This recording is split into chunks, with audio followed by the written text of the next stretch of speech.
Today we have a lecture of paper number 608. The title of our paper number 608 is Indian Literature in English Translation. Under this title we have 2-3 different books like Pinjar and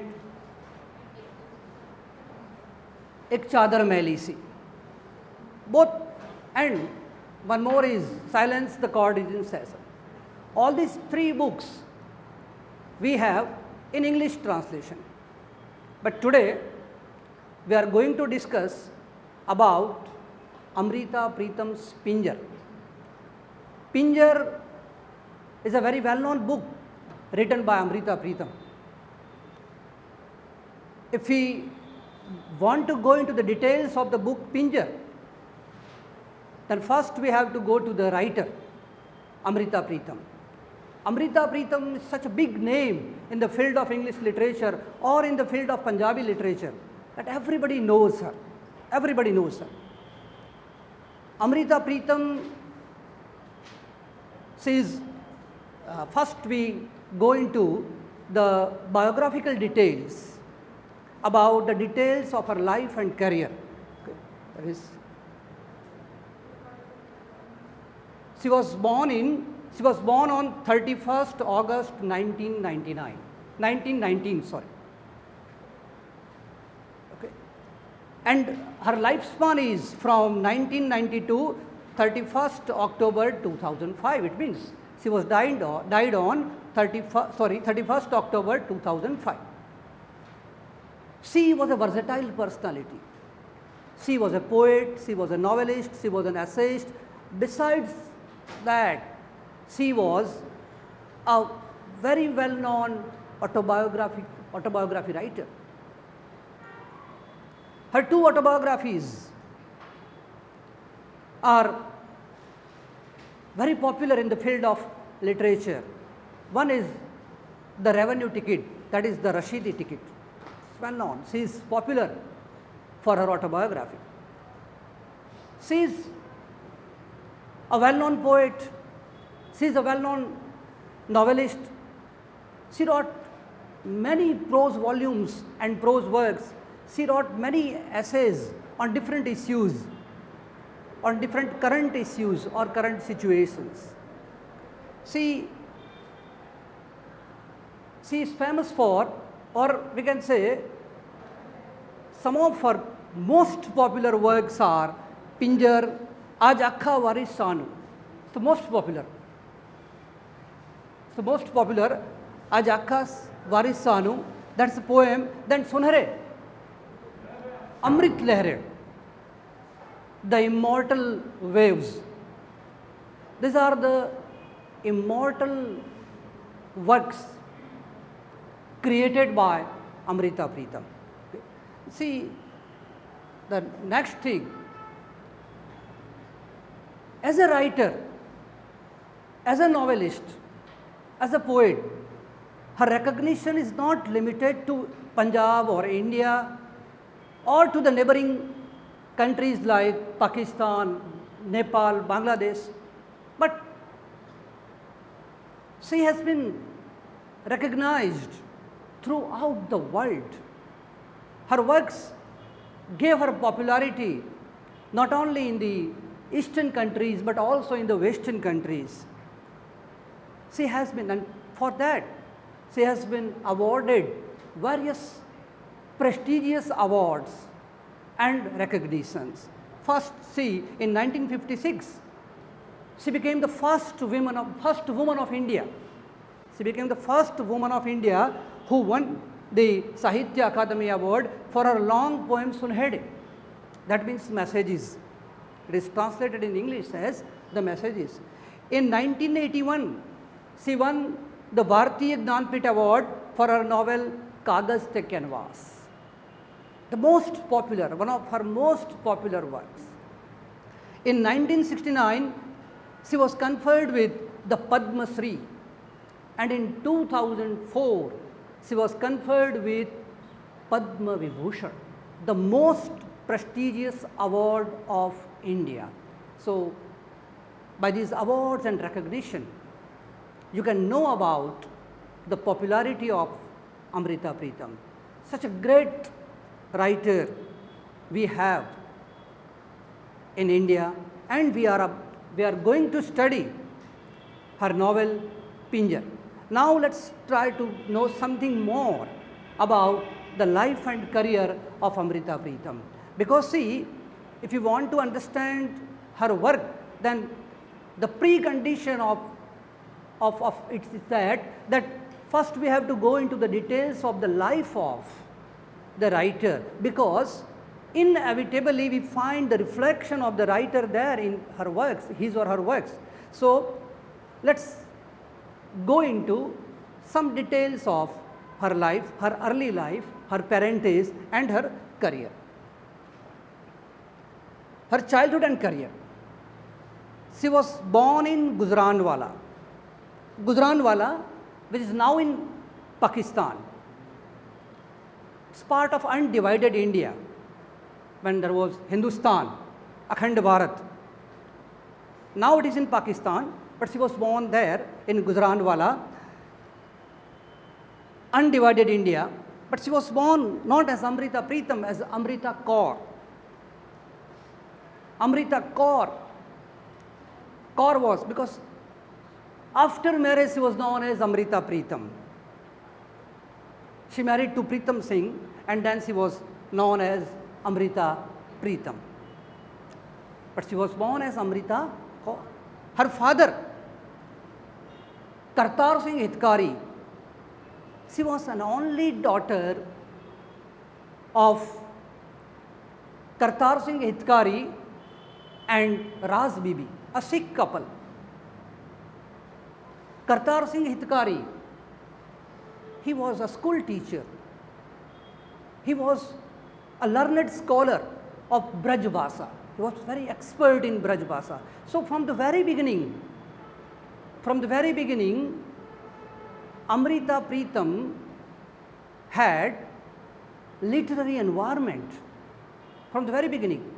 As his father was a school teacher, later on he became a principal and he was a scholar of Braj Bhasha. So books and library is very much available there at her home. She was fond of reading and she read many books at an early age, and we find the reflection of the same in her works. So she was born in the family of Kartar Singh Hitkari and Raj Bibi, a Sikh couple. Then see, her at the age of 11, it's a turning point. See, a great turning point came in her life at the age of 11 when her mother died. And during the same time, she wrote the longest poem. And that is how she began her career as a writer. See, and at the age of 16, at a very tender age, she fell in love with PRITAM Singh, who was a doctor, and she not only fell in love with that Dr. PRITAM Singh, but she even married to him at the age of 16, and later on she came to be known as Amrita PRITAM. Okay. This is a journey from actually Amrita Kaur to Amrita PRITAM. Now we have Amrita PRITAM. So again, see, let's try to know something about her literary career. This is all about her parentage and about her birthplace and birth date, etc. Now let's try to know something about her literary career. See, she moved to Lahore with her father, where she lived till migration in India in 1947. So from Gujranwala, she moved along with her parents to Lahore, and she lived there till 1947. And we know what happened in 1947. In 1947, independence is given to us by the Britishers. Not only that independence, but behind that independence, a great story of partition is there. The novel Pinjar is written in the backdrop of partition, in the background of partition, and the writer has focused on the partition, on this issue, because she herself experienced what is partition. She herself was a victim of that partition. And let us see now, see what happened, that she then moved from Gujranwala to Lahore. Most of her education was completed there in Lahore College. And then after partition, after the declaration of partition, she and her parents moved to Delhi. And then she became a professor there in Delhi University at Delhi, and she spent her remaining life there at Delhi only. Now then what happens, she began to write at an early age, that we know. She started writing when her mother died, that means at the age of 11, and up to the age of 16 she wrote so many poems and so many short stories. And then after, see what happened, her first anthology of poems, Amrit Lahre, Immortal Waves. No doubt she wrote many short poems, many short stories, but she has not published it until now. Her first literary published work was Amrit Lahre.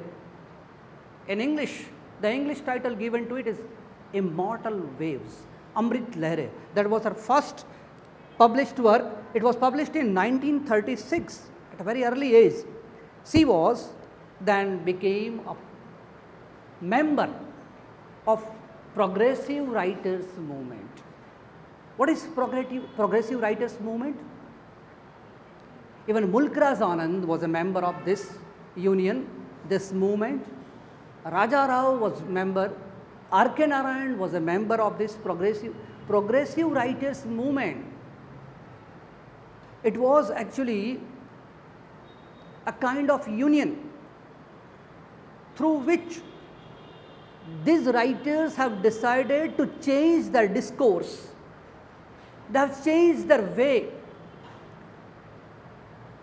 They have not been writing now under the influence of the Britishers, under the colonialism. Now they have changed the discourse. They focused on India. They focused on the problems of India. They focused on the issues concerned to India. And that is how, see, by joining this Progressive Writers Movement, she changed her outlook. She changed her views, and then after she concentrated on the realistic situations of India, particularly on the partition, and she wrote many poems, she wrote many works on that situation. So it's actually great turning point that she became a member of the Progressive Writers Movement. Then she is considered as, yes, then soon, see, after the publication of her works, she came to be known in the border side, in both the countries, in India and Pakistan. She came to be known as the voice of Punjab. Not only the voice of Punjab, voice of women, because particularly she concentrated on the issues pertaining to women. And in Pinjar, we find the same. So, voice of Punjab, voice of women, and voice of humanity. We find a humanitarian touch in all her works. That is the main part of her works. Okay, that's that. Then yes, she wrote in general 28 novels, 18 prose works, 5 short stories and 16 miscellaneous prose works. Her well-known works, as we know, the most popular among all is Pinjar. Pinjar, then Dr. Dev, Kore Kagaz, 49 Din, Rang Ka Patta, Dilli Ki Galiyan and Yatri. These are few among his most popular works. So, that is all about the literary career of Amrita Pritam. Now, let us concentrate on our book Pinjar. Pinjar. Basically, this novel is written in Punjabi language. She originally wrote this particular novel in Punjabi in 1950. But later on, the novel is translated into English by a well-known, celebrated and popular writer, Khushwant Singh. And see here, we find full justification in this novel. It is only because of the translator. Why? That Khushwant Singh also experienced the partition. He also experienced the partition, and that is why he translated in a right way Amrita Pritam's novel Pinjar. The title is given in English as the skeleton. The skeleton. The skeleton. See, Pinjar in other regional languages, the meaning is not very much clear to us, but the skeleton, Had Pinjar. That is, and it's a very faithful translation created by Khushwant Singh. And as far as the adaptation, the novel became so popular that in 2003, it was adapted into a film by the director Chandra Prakash Dwivedi. He converted the novel into a film as the same title, Pinjar. Chandra Prakash Dwivedi, you might have heard his name, and recently he has been awarded Padma Shri Award. And recently we have in India the same environment of patriotism because of the film, latest film, Kashmir Files. Okay. So, Chandra Prakash Dwivedi, and he is not only popular for Pinjar, his Chanakya and other movies which are converted into film are classic, are excellent. So, it has been converted into film, and I think you, all of you might have viewed the film. How many of you have watched the film? Good. 2. Very good. I insisted a lot to all of you to watch the movie. It's classic movie. How many of you watched Kashmir Files? 2, 3. Good. Such type of movies where we have the reality, where we have the originality, we have the reality, you must watch, must watch.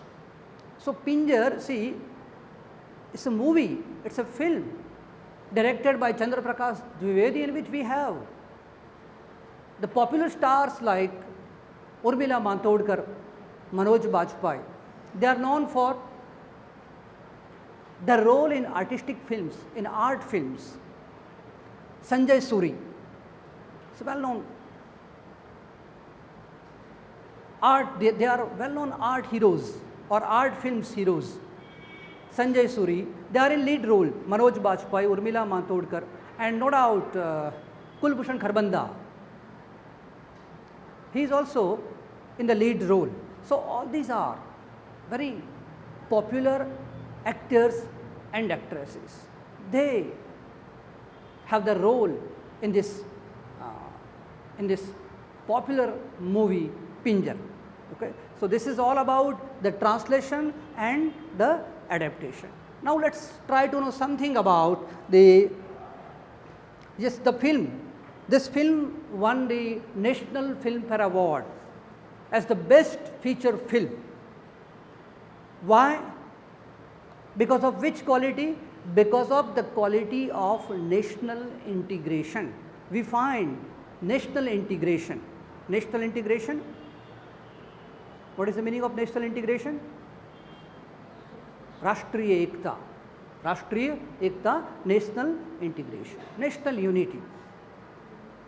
So, this is all about the translation of the novel and how it is adapted into a film. Now, let us try to go deep into the details of the novel. Now,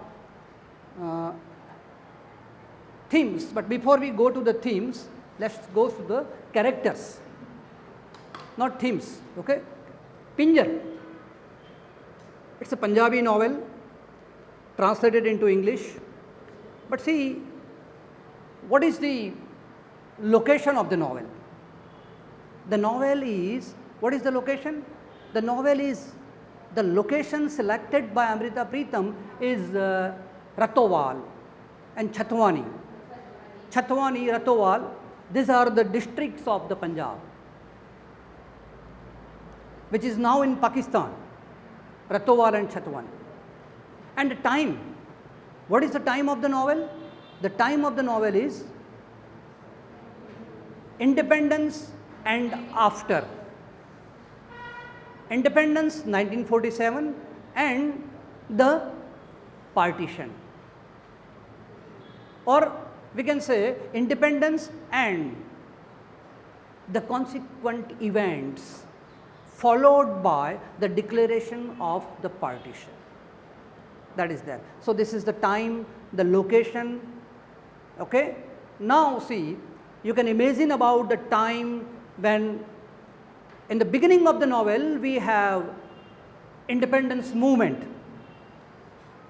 One of our characters, one or two of these characters are very much involved in the movement for freedom. Tilok, our well known character, he is a freedom fighter. He is a Swayamsevak of Gandhiji. He follows all the orders given by Mahatma Gandhiji. He is an active member of Gandhi's Congress. He follows each and every program given by the All India Congress Committee, and that is how, see, in the beginning of the novel we have a independence movement, we have the background of the freedom movement, and in this movement the novel starts. Okay. Now, let us go to the characters. The main character around whom the whole incidents of the novel moves, all the incidents of the novel moves around the heroine, not the hero. It is the heroine, that is Puro, that is Puro. Later on, she is known as Hamida after her marriage with Rashid, a Muslim guy. But her name in the beginning, given in the beginning of the novel, is Puro. So, Puro is the heroine of the novel. Next to Puro, we have Rashid, a Muslim guy who abducts Puro. Puro is abducted by this Muslim guy, Rashid. And, later on I will come to the story. Next important character is Ramchand. Ramchand, another important character of the story of the novel. Ramchand is a person, is a fellow with whom Puro is betrothed. She is engaged to, Puro is engaged to Ramchand, a young, smart boy. Okay. Then we have Lajo. Lajo, sister of Ramchand. Then we have Tilok, brother of Puru. As I have told you that he is a freedom fighter and a very is like just an angry young man. Okay. Then we have Raju, younger sister of Puru. Then we have Tara, mother of Puru. Then we have Mohanlal, father of Puru. I think yes, Kulbhushan Kharbanda played the role of Mohanlal. Okay. Then we have Shyamlal, and Shyamlal, father of Ramchand. And one more character we have, Pagli, a mad woman. Mad woman. Pagli is there, a mad woman is there, symbolic character. Okay. So these are the main characters. The main, no doubt, the heroine of the novel is Puru, and the supporting characters are the remaining. Now see, these characters are there in the novel, and in the beginning of the novel, we have a background of the freedom movement of India. That is how the novel begins. Initially, a very cordial environment is there. Now see, I am not going to the story directly, but I just tell you about the plot, that the Hindu and Muslim families are living very happily before partition. So here we have to compare the situations before and after the partition. How situations are changed immediately just after the declaration of the partition. That is there. See, before we go to the story proper, let us go to the themes, that which themes were there, which themes were there in the mind of Amrita Pritam. So she concentrated, number one, she concentrated on the partition issue.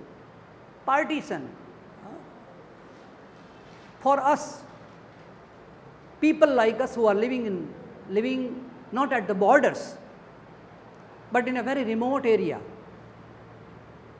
Partition for us is just like a historical event, nothing more than that, a historical event. But partition is a great event for those who became victims of that particular situation. Not only that, see, partition, here, this particular issue, partition, raises so many questions. The first question, why? Why it happened? It happened because of one political decision. One political decision. So here, it raises questions to our political leaders. It happened only because of the insistence of Jinnah. Otherwise, the situation could have been different. So partition, it's a very big issue, but she has not concentrated on the whole issue of partition. She has concentrated only on the violence, the suffering of women. She is concentrated on the abduction, on the suffering, on the migration. So many people,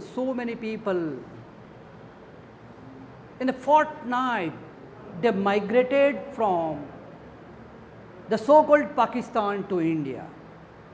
They left everything there.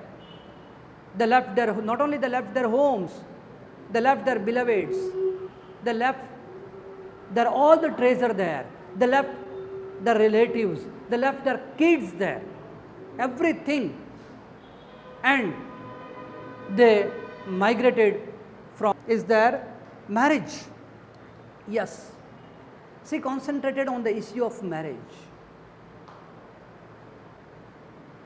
Marriage is such a social institution in which a person always insists on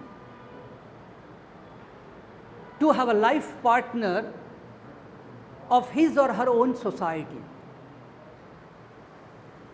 So here the issue of marriage is handled by Amrita PRITAM in a very superb manner. Next to it, the loss of dreams.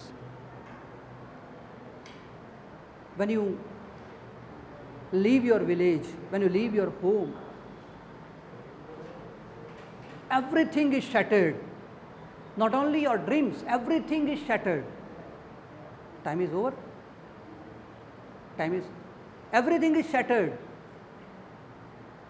So here, loss of dreams. The dreams they had are shattered totally. And how? See, if you will watch that film Kashmir Files, you will find that how these Kashmiri Pandits who were enjoying their bungalows in Jammu and Srinagar or in Kashmir Ghati, how then after they were living in cottages, in dirt, in filth.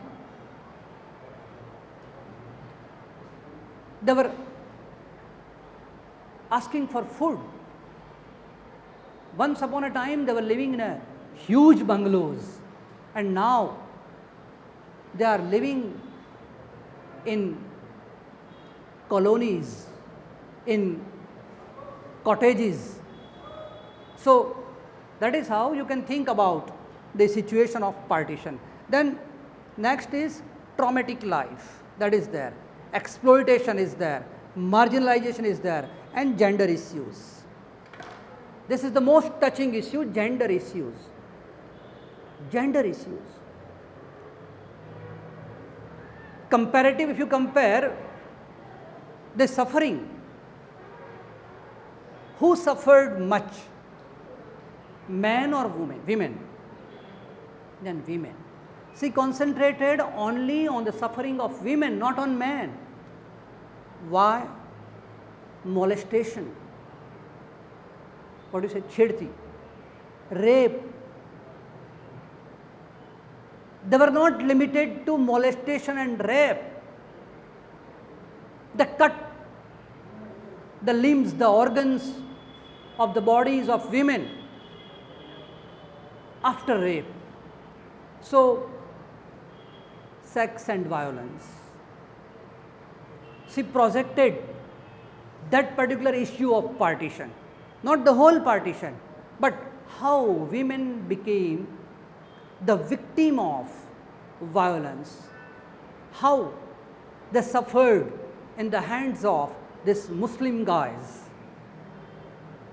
what havoc they created there with the Hindu people and all that. We should not name Hindu and Muslim, but it was such there.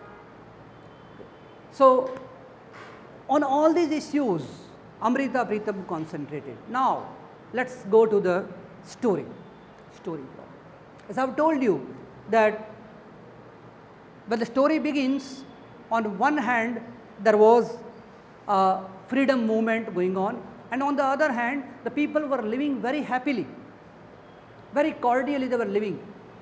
The Hindu families and the Muslim families, they were living very happily, very cordially. They enjoy each other's religious events, social events, they share, they participate, and everything is goes on so. But meanwhile, see, actually the story goes from 2-3 angles. As the background is there, freedom movement is there, and this social harmony was there. On the other side, see, as far as the two families, it's a story of two families particularly, family of Mohanlal and family of Ramlal. Shyamla. Mohanlal and Shyamla. So, we have now, see, the writer is now going to concentrate on the family of Shyamlal or Mohanlal. Puro, a young girl, young daughter of Mohanlal, is very tender, beautiful girl. She was playing in the fields. She was walking here and there. And now Mohanlal is worried about, because the social environment was such that parents are worried about their daughters. Likewise, Mohanlal is also worried about his young daughter, Puro. But meanwhile, he concentrated on the family of Shyamlal and a good shoot for her daughter, a good match for her daughter is found out by Tara that Ramchand is a suitable boy. Ramchand is a good match for Puro. And that is how, see, Puro is engaged to Ramchand. Ramchand is a very typical kind of personality, but good at heart. He is a very straightforward person. He loves reading. He loves a restricted kind of life. But at the same time, he loves a lot to Puro. So, at that time, see, the social environment was such that it does not, or it did not permit Ramchand to meet Puro. But somehow, Ramchand is going to arrange his meeting with Puro. If not possible, then he goes round the house, the fields of Puro, and somehow, stealthily, he gets a view of Puro. But somehow, see, Puro is a very expert young girl. And it is very soon revealed to Puro that yes, Ramchand is watching her from somewhere. Means a kind of love story is going on between Ramchand and Puro, and both were happy. Not only Ramchand and Puro were happy, their families were also happy. Everybody in the family, including Tilok, Mohanlal, Shyamlal, Ramchand, Puro, Rajo, Lajo, everybody. They were happy and they were waiting for the grand celebration of their marriage.